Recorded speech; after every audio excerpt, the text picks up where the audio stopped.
This press conference is about the Rafale deal. I have an opening statement. I will read the statement. Copies have been distributed. At the end of the statement, I will take questions. If the government had hoped that it had succeeded in giving a quiet burial to the Rafale aircraft deal controversy, it was wrong. We had said so immediately after the judgment of the Supreme Court. The controversy is very much alive, and this morning it acquired a new dimension.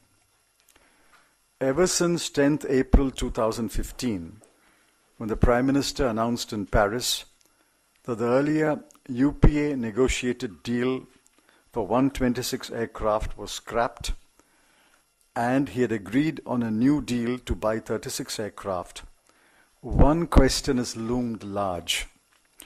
Why did the government reject the Air Force's need and demand for 126 fighter aircraft, 7 squadrons, and decide to buy only 36 aircraft, 2 squadrons?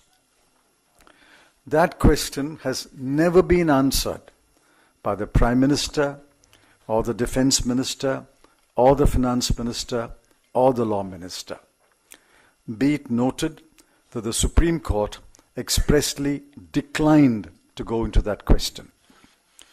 The answer to the question is now available through the splendid investigative report published in a newspaper, The Hindu.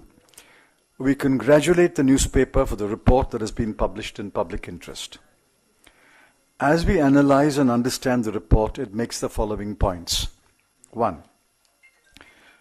The price negotiated by the UPA government in 2007 was Euro 79.3 million per bare bones aircraft. In 2011, that price had escalated to Euro 100.85 million per aircraft. In 2016, the discount of 9% negotiated by the NDA government brought down the price, presumably after factoring in the escalation between 2011 and 2016 to Euro 91.75 million. Air Force had asked for 13 India-specific enhancements.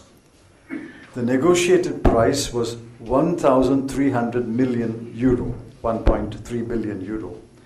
That would have to be paid under both the UPA negotiated deal and the NDA negotiated deal.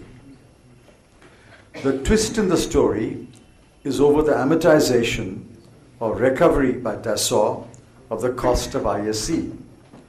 Under the UPA negotiated deal, it would have been spread over 126 aircraft. Under the NDA negotiated deal, it will be spread over 36 aircraft. Assuming one aircraft would be delivered every month, that is what the government says, if 126 aircraft had been purchased, Dassault would have recovered 1,300 million euro over 10 years and 6 months, or a little sooner. If only 36 aircraft are purchased and delivered between 2009 and 2012 as contracted, Dassault will recover 1,300 million euro in 36 months. Dassault gains in 2 ways. First, the price per aircraft, because of ISC, would have increased by Euro 10.3 million if 126 aircraft had been ordered. Under the new agreement, for only 36 aircraft, the price per aircraft, because of ISC, will increase by Euro 36.11 million. Second, calculating net present value of money, the 1,300 million euro that Dassault will recover by 2022 will be much higher than the 1,300 euro million it would have recovered by 2029 or so. This is the gift to Dassault that the NDA government gave between April 2015 and August 2016. Dassault will gain in another way too. Should the government place an order for another 90 aircraft on Dassault, Dassault will certainly charge the IAC loaded price at which it sold 36 aircraft, although the IAC cost would have been recovered on the sale of 36 aircraft. Perhaps for this reason, the government deleted the follow-on clause to buy more aircraft up to 50% of the original order on the same terms and conditions. It seems to me that Dassault is laughing all the way to the bank. The government has wronged the country in two ways. Firstly, it has compromised national security by denying to the Air Force 90 fighter aircraft that they desperately need. Secondly, it has purchased 2 squadrons that will cost about 25 million euro more per aircraft. At the 2016 exchange rate, 25 million is equal to 186 crore rupees. India will pay rupees 186 crore more per aircraft.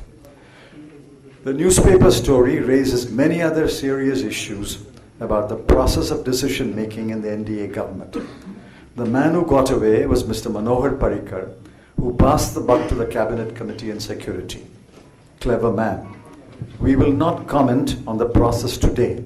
However, it is necessary to compliment the 3 officers of the Indian negotiating team who stood up to pressure and forced a vote of 4-3 on every issue. The vote of 4-3 itself tells a story. Has it ever happened before in a defense purchase? Why was it so important in this deal to take every decision by a 4-3 vote, brushing aside every objection? There is no doubt any longer that the Rafale aircraft deal deserves to be examined thoroughly by a joint parliamentary committee.